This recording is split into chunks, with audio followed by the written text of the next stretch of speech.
Welcome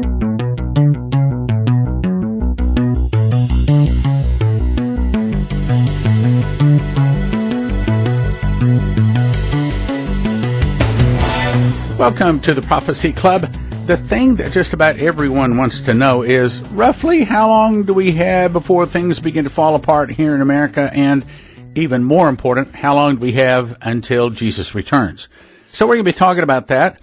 The first thing we need to know and understand is, when will they form a world government?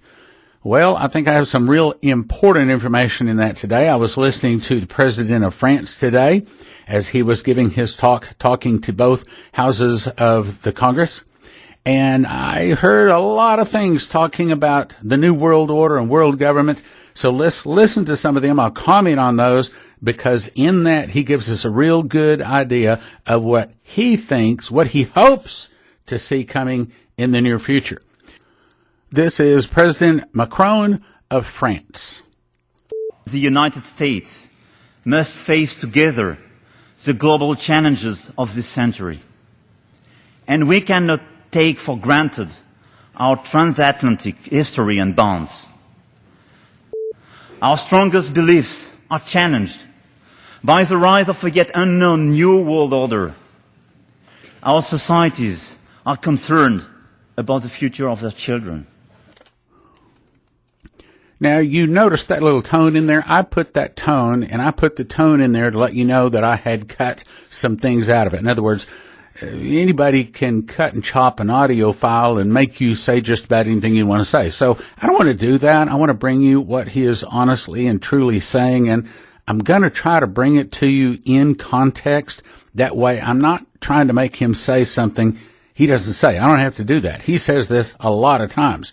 Did you notice him say New World Order? He's very much for a New World Order, which is world government. And you have to remember that God put this on their heart. Let's go to Revelation 17:12. And the 10 horns means that when they form a world government, they'll divide the 7 continents into 10 global regions, which thou sawest are 10 kings, meaning each global region has a ruler, has a leader, which have received no kingdom as yet, but receive power as kings 1 hour, or what we would say is 1 7-year period, with the beast. Now listen to this next phrase.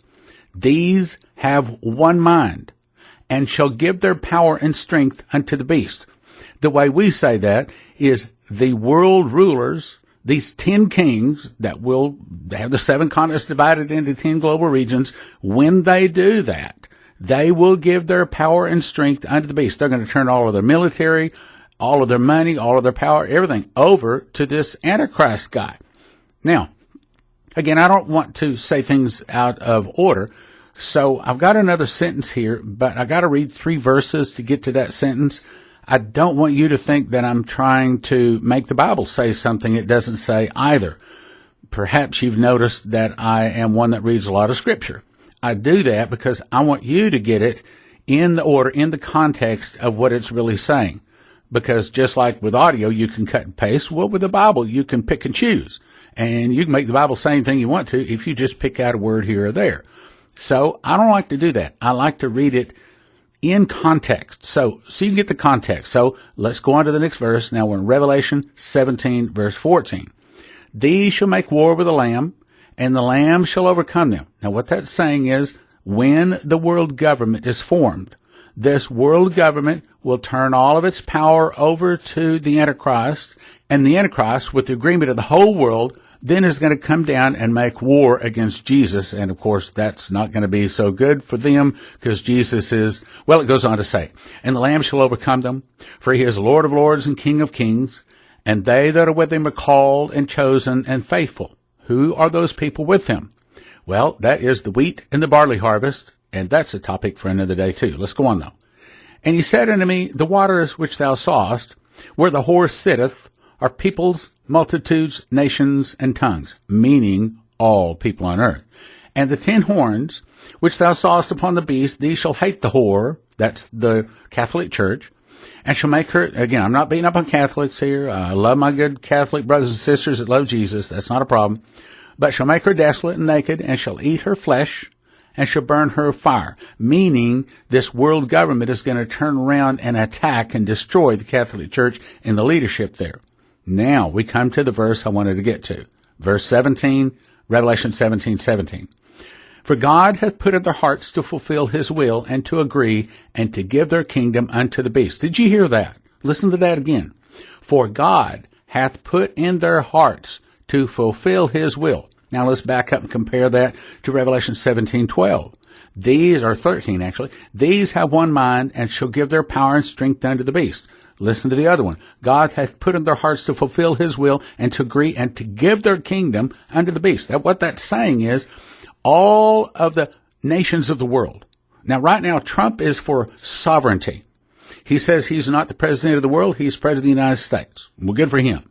But you have to understand, when America falls, all of the rest of the nations will say, well, look, government under the Bible, that didn't do so good. We got to all now unite to solve our problems. And see, that's what the President of France is saying here. Listen to what he's saying. He is telling you he wants to form a world government. And the closer they get to forming a world government, which God has put in their hearts to fulfill his will, which God says, these shall have one mind and shall give their power and strength unto the beast. I'm telling you, brothers and sisters, we are having prophecy fulfilled before our eyes, but because most people don't know their prophecy, it slides right by them. They don't see it. Now listen carefully to all the times he says global, world government, new world order, that we have to work together, we have to cooperate. Listen to all of those words because they're very important. You want to know how long we got? This is a very big answer. Now let's go back and listen to President Macron. The international community needs to step up our game and build the 21st century world order based on the perennial principles we established together after World War II. The rule of law, the fundamental values on which we secured peace for 70 years, are now questioned by urgent issues that require our joint action.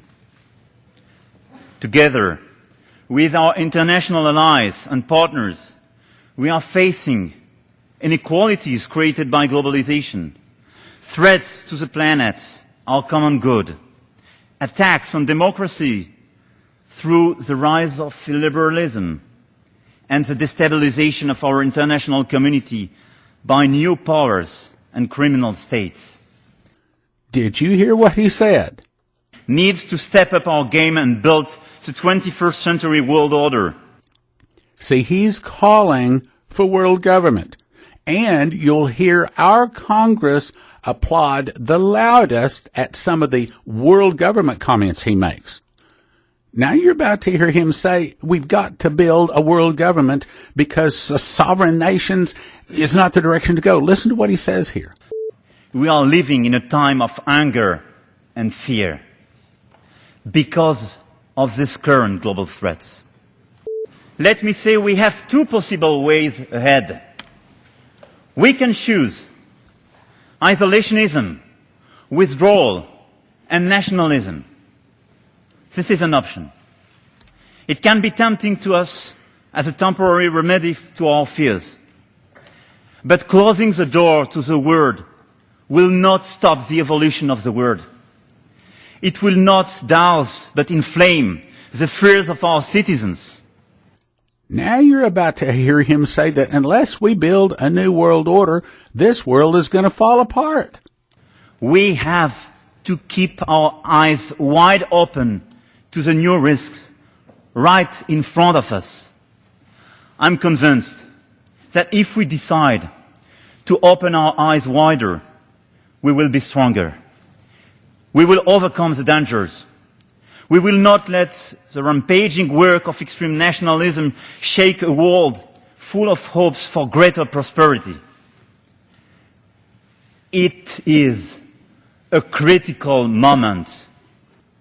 If we do not act with urgency as a global community, I am convinced that the international institutions, including the United Nations and NATO, will no longer be able to exercise a mandate and stabilizing influence. We would then inevitably and severely undermine the liberal order we built after World War II. So you want to know how long we have? Listen to this one. He's about to say, personally, I think we need to build a new world order. He doesn't say it exactly that way, but he's saying it. We got to build this new world order, this world government. And then here's the thing I really want you to hear is the big applause at the end. In other words, so many people are so blinded. I mean, the thoughts occurring to me, man, I wonder if this guy's the Antichrist because he is so slick and so smooth. Listen. Other powers, with a stronger strategy and ambition, will then fill the void we would leave empty. Other powers will not hesitate 1 second to advocate their own model to shape the 21st century world order. Personally, if you ask me, I do not share the fascination for new strong powers, the abandonment of freedom, and the illusion of nationalism.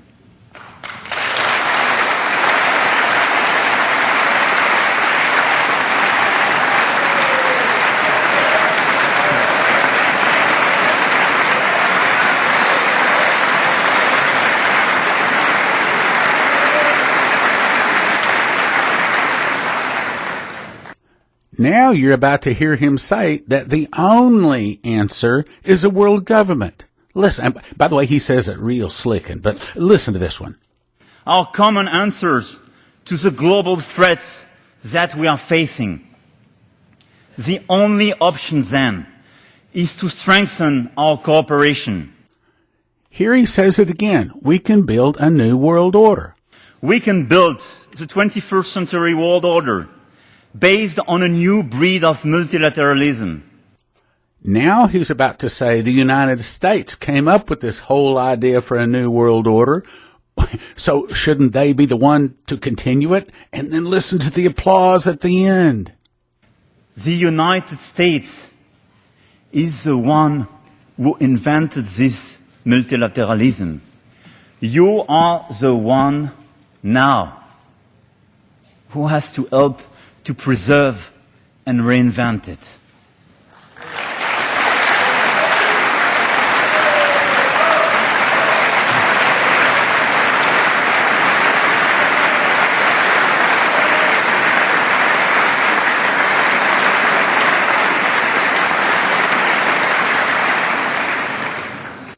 Here he says it's not going to take away your sovereignty, but instead it's going to guarantee it. Oh, I'm telling you, this guy's slick. Listen to this one. This strong multilateralism will not outshine our national cultures and national identities. It is exactly the other way around.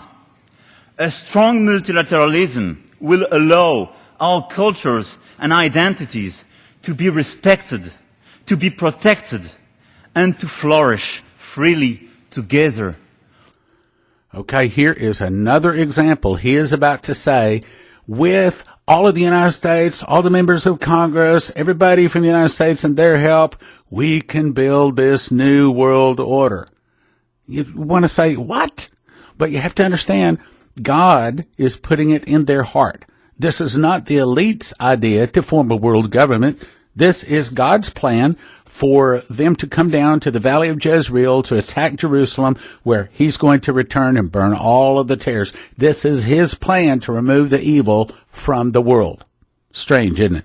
With the US President, with the support of every 535 members of this joint session, representing the whole American nation, we can actively contribute together to building the 21st century world order for our people. The United States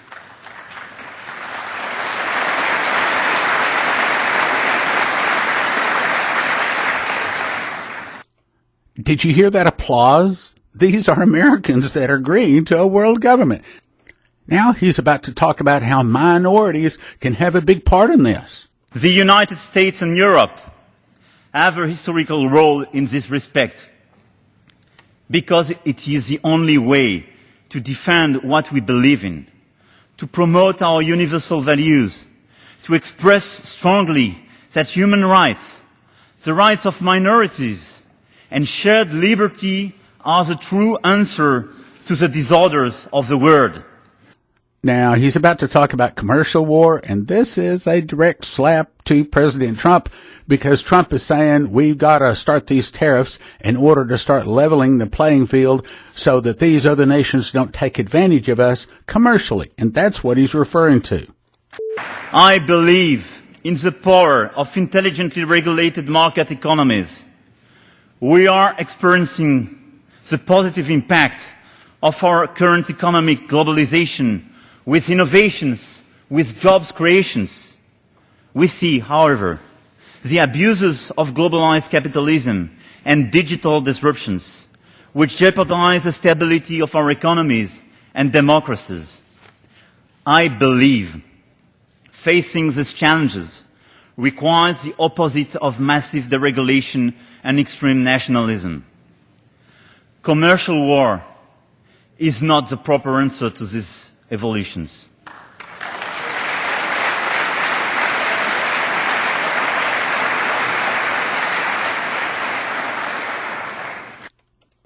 And here he is slapping Trump in the face again, talking about his commercial war.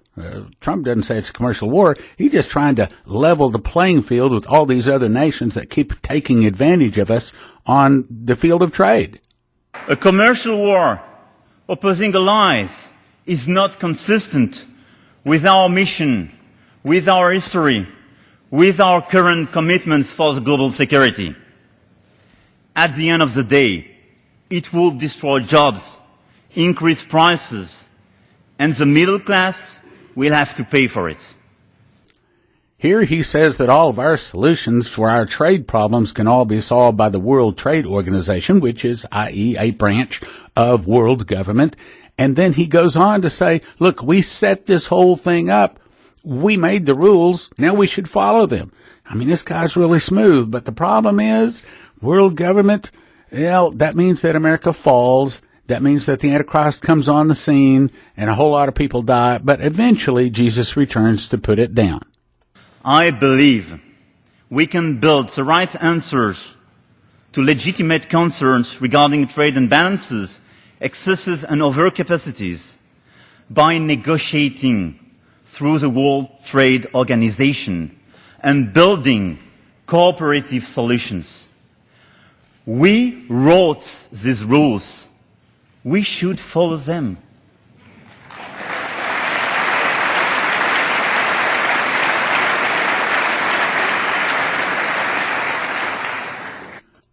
So President Macron is not for balancing the field of trade so that America is treated favorably. In other words, he's for world government. Then he goes on to say, if we can form a world government, we can also fix all of our environment. The only problem is this world is going away, brothers and sisters. I mean, Jesus is coming in to set up a whole new world, and the old heaven and the old earth is going to go away, and there'll be no more sea, a new Jerusalem. So I'm not a real big person for environment. Yeah, I don't think we ought to destroy the earth. I'm not saying that. I'm trying to say that he's trying to build this world. I'm not trying to build this world. Neither is Jesus. He's trying to build a new world, a new Jerusalem, a new kingdom based upon righteousness. I believe in building a better future for our children, which requires now from the Prophecy Club, some exciting opportunities for you. Still habitable in 25 years.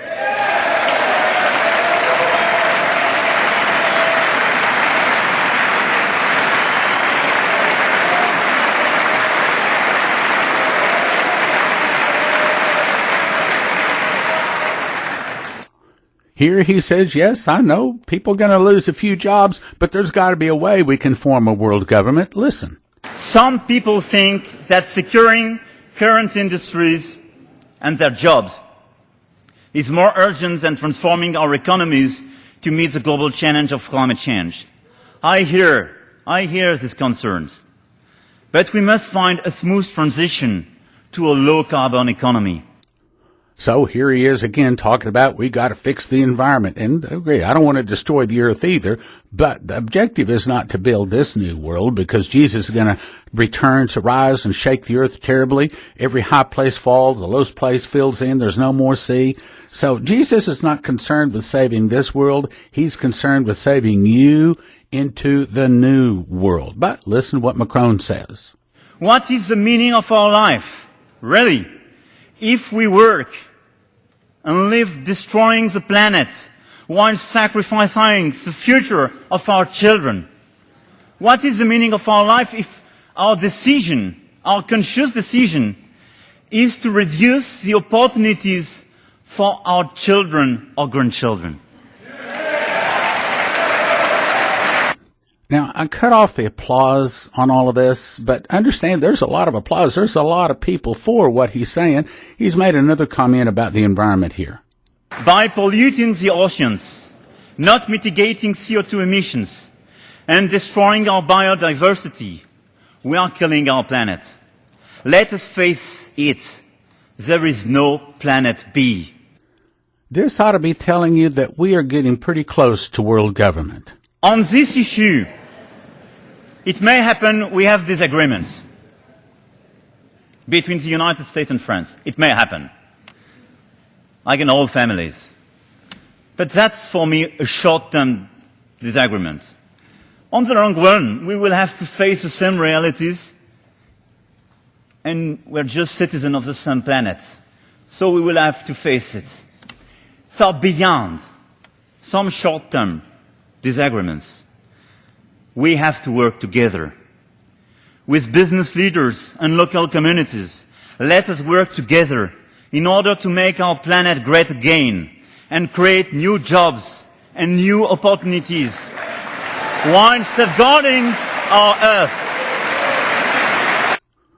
He's really smooth, but he is really for environment. He is really for world government. He is not for sovereign nations, and he could very well be a big problem.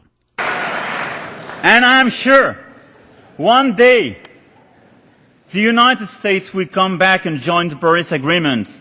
And I'm sure we can work together to fulfill with you the ambitions of the Global Compact on the environment. You know, one of the things I began to notice when I was memorizing the book of Revelation is the word wonder. Never noticed that before, but it fits right in with what we're talking about here today. In this word where it says wonder or wondered, it's talking about a time when the world is basically mesmerized. I mean, their mouth drops open. They are staring. They're caught up. They're mesmerized by this guy, this world order, this Antichrist. Listen to what it says. Revelation 13:1. And I stood upon the sand of the sea, and I saw a beast rise up out of the sea, meaning I saw a world government rise up out of the people, having 7 heads and 10 horns, meaning they take the 7 continents, divide them into 10 global regions, and upon his horns 10 crowns, and upon his heads the name of blasphemy, meaning each of the 10 global regions has a leader, and each of those leaders blasphemes God. The beast which I saw was likened to a leopard, that's the Arabs, feet as the feet of a bear, that's Russia, his mouth was the mouth of a lion, that's England, and the dragon, meaning the devil, gave him his power, seat, and great authority. And I saw one of his heads, please, it does not say that the Antichrist is wounded in his head. It says one of those global leaders is wounded to death, and I believe he actually dies. And his deadly wound was healed. Now, I read all that to say this. And all the world wondered after the beast. When this guy gets killed and comes back to life, all of a sudden this thrusts him onto the global scene. All of the people say, wow, who's this guy? Who can make war with him? A guy that can come back from the dead, you see. Now let's jump down to verse 11. And I beheld another beast coming up out of the earth. This is the religious leader. The first one's political leader. That's the Antichrist. The second one is a religious leader, which I believe will be the Pope of the Catholic Church. Again, I'm not beating up on my brothers and sisters that are Catholics that love Jesus. All right. But you have to understand your church is going to be hijacked. It's going to be taken over by these evil people. And I mean, just like in America, was just recently taken over by some evil people, and we're trying to get out from under that, and it's pretty difficult. Anyway, back to this. So this leader that comes up out of the religious sect has two horns like a lamb, and he spake as a dragon. So he appears to be very pious, very religious, but what he says is straight from the devil. And he exercises all the power of the first beast before him, meaning he's very powerful. And he causeth the earth and them that dwell therein to worship the first beast whose deadly wound was healed. So either the guy dies, or he should have died, and he was healed. But the point is he either died or he was almost dead, but he came back to life. And this false prophet requires everybody to worship the Antichrist or the political leader. And he does great wonders. There it is again. There's that word wonders. And he makes fire come down from the earth in the sight of men. So somehow what I kind of think will happen is, I think he'll raise his hands and all of a sudden, boom, there's a lightning bolt come down out of the sky. Now, never mind, it's probably just done by some satellite or who knows what, but it's a big deception, you see. And the whole new world order is based on deceptions. Now we're going to continue to talk about this word wonder, because this guy Macron, I mean, he is so slick. He is so smooth to a certain degree. Yeah, it wouldn't surprise me, but what, maybe he turns out to be the beast. Who knows? But he's going to be someone like him, very smooth. Listen, Revelation 17:5. And upon her forehead was a name written, Mystery Babylon, the Great, the mother of harlots and abominations of the earth. I believe that is the religious leader of America, which is probably going to turn out to be the Pope. Let's go on to see. And I saw the woman drunken with the blood of saints. So, meaning that the Catholic Church, once she's hijacked, is going to turn around and kill a lot of Christians. We've talked about that. With the blood of martyrs of Jesus. And when I saw her, here it is. I read that to get to this word. When I saw her, I wondered with great admiration. So this is John the Revelator. This is the guy that was boiled in oil out, and it was so ugly they couldn't kill him. They put him out on the island of Patmos to die. Okay, so he's a pretty tough guy. Yet when he sees this second beast, when he sees this harlot that is so evil, and she's killed many Christians, he's amazed. He's wondered. And the angel rebukes him. Listen. And the angel said unto me, Wherefore didst thou marvel? In other words, why are you marveling? Why are you marveling at this mystery woman, this mystery Babylon, this mother of harlots? Why are you marveling? Why are you so amazed with her? Because she's so evil. So then the angel says, All right, I'll tell you the mystery of the woman and the beast that carrieth her, which had 7 heads and 10 horns. Talking about the world government, this specifically part is the religious part of it. Now, let's jump down to the final verse here. Daniel 8:23. And the latter time of their kingdom, when the transgressors are come to the full, a king of fierce countenance, there's your Antichrist, and understanding dark sentences shall stand up. And his power shall be mighty, but not by his own power. What did Revelation just say? The dragon gave him his power and his seat and great authority, okay? But not by his own power. And he shall destroy, here, listen, here, this is the word again, and he shall destroy wonderfully. Yeah, I know that means, well, he's going to destroy a lot. Yes, and he does that too. But it is also saying he destroys by making people wonder. He's amazing. I mean, this guy, look, if you liked Obama, you're going to love the Antichrist, because he's Obama times 2 or 3, only a lot worse, okay? He'll destroy, he'll destroy wonderfully, and shall prosper and practice and destroy the mighty and the holy people. Well, who's that? Well, I believe that's talking about the Americans, but also basically any Christians, because there's 2 places in the Bible where it says, and it was given to him to make war with the saints and to overcome them. Daniel says to overcome them and to prevail against them. Well, you've seen Bible prophecy in action today. Thank you for listening. Thank you for your prayers. And yes, we do need your gifts of support. God bless. In John, it says, My sheep hear my voice, and I know them, and they follow me. If you are one of those who hear the voice of God in this ministry, please support it with your prayers and your financial support. Thank you.